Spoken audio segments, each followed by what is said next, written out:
There are four types of investment returns that matter if you want to have an amazing life. And most people only focus on one of them. But in this video, I want to walk you through all four and how you can consider them in order to get the most out of everything you invest in and kind of live the life that you want. So investment number one is a return on investment. This is kind of the benchmark that everybody looks for. It's if I'm going to invest in something, what is the probability of a return within a short amount of time? Now, recently I was invited to go to Necker Island with, this is where Richard Branson lives, with a film organization because of the film that we're currently working on. And there was going to be a lot of famous people there, Gal Gadot, Gerard Butler, and a whole bunch of other movie celebrities. And the price for admission was $100,000 per ticket. Now, of course, if I was going to go, I wasn't going to go all by myself. I was going to go. My wife was going to go. And of course, I had to pay for my movie producer to go as well. That meant a $300,000 investment to be in this room for this thing. So immediately, my mind, like most people do, go into what is my ROI, my return on investment. We started doing the math. And the main thing that I look for is not what is the potential for the return on investment. What I look for is what is the probability of the return on investment, because potential doesn't actually matter all that much. And so we crunched the numbers, we did the math, we looked at what we need to get there, plus all the expenses to be there. And we recognize that there is a potential for an ROI, but the probability of it was quite low. And as a result, we thought, are there other places that I could spend this $300,000 to get the accomplishment or to get the things and the return that I'm looking for? Absolutely, yes. So I ended up passing on the opportunity.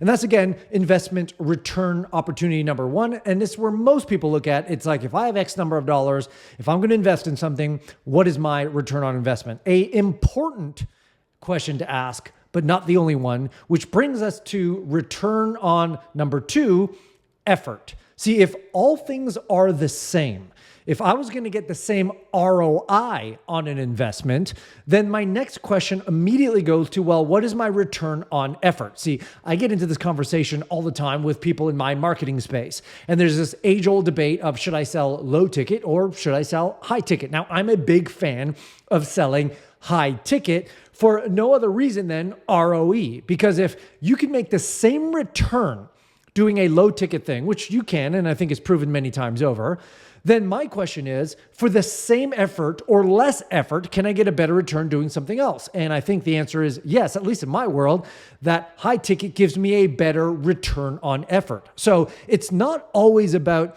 return on investment. If all things are being equal, the next question that you have to ask is, what is my return on effort? In other words, if I'm going to put time and energy into this, what am I going to get in exchange for it? And you'll oftentimes see that the decisions you make should be based on what is my return on effort. That's the second return. The third return is return on lifestyle. This one's rarely spoken about because you don't actually see a direct return monetarily, but it does pose an important question when you're making decisions. For example, when I grew up and I was born in Toronto, Ontario, Canada, and 4 years ago, I packed up with my family and moved out here to Kelowna, British Columbia. Now that move cost me $1.5 million in loss, because here's what happened. We were building our dream home in Ontario and Toronto there, had a beautiful house, put way too much money into it because we thought this was going to be our forever home, which obviously doesn't exist. So we spent all this money on stuff that we knew we probably wouldn't see a return for, but it didn't matter because our thought was, well, we're going to live in this home for a long time. Well, case in point is, before I got the keys to that house, about 3 weeks before, we went on a trip to Kelowna. Our 5-day trip turned into a 10-day trip, and we fell in love with the place and said, we're going to move here. The case in point is, I had to sell my home, and I had to sell it at a $1.5 million loss. Now, the little silver lining in that is, well, Nick Nurse, the head coach of the Toronto Raptors at the time, ended up buying the house, didn't pay what we wanted for it. I took the loss, but the question was there a return on investment? Absolutely not. But was there a return on lifestyle? Absolutely. Because I now live in a beautiful place, arguably Canada's best place to live, with people that I consider my best friends, with an environment that I'd love to bring up my children in, and doing things I never thought I loved, like wake surfing, mountain biking, skiing, and all the rest of that stuff. So the case in point is sometimes our decisions have to be, is it a return on lifestyle? Do I get something back in my lifestyle that's worth me putting in these funds and this effort and this energy into? And finally, fourth, and something that people don't often really talk about all that much, and that is return on bliss or enjoyment.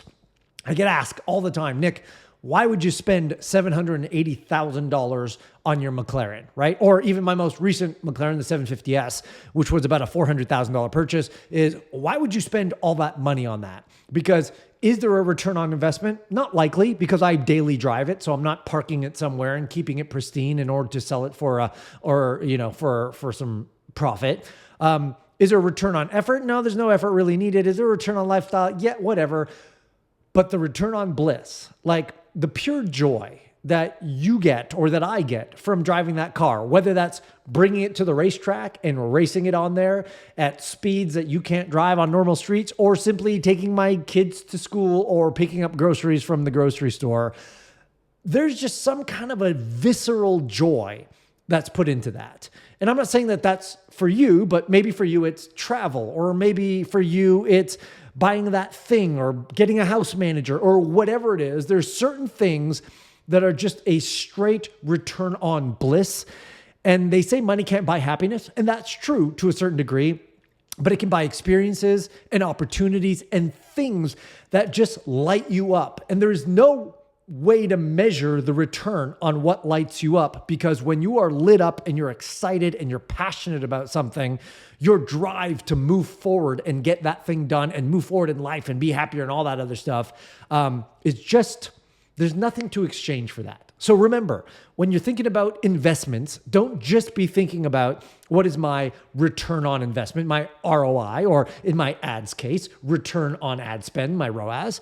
But remember that there are 4 types of returns: return on investment, return on effort, return on lifestyle, and finally, return on bliss. And when you can measure all of those and you take action on all of those, then and only then can you see some amazing things happen in your life. So go ahead, invest accordingly, see the returns accordingly, and live a pretty damn good life.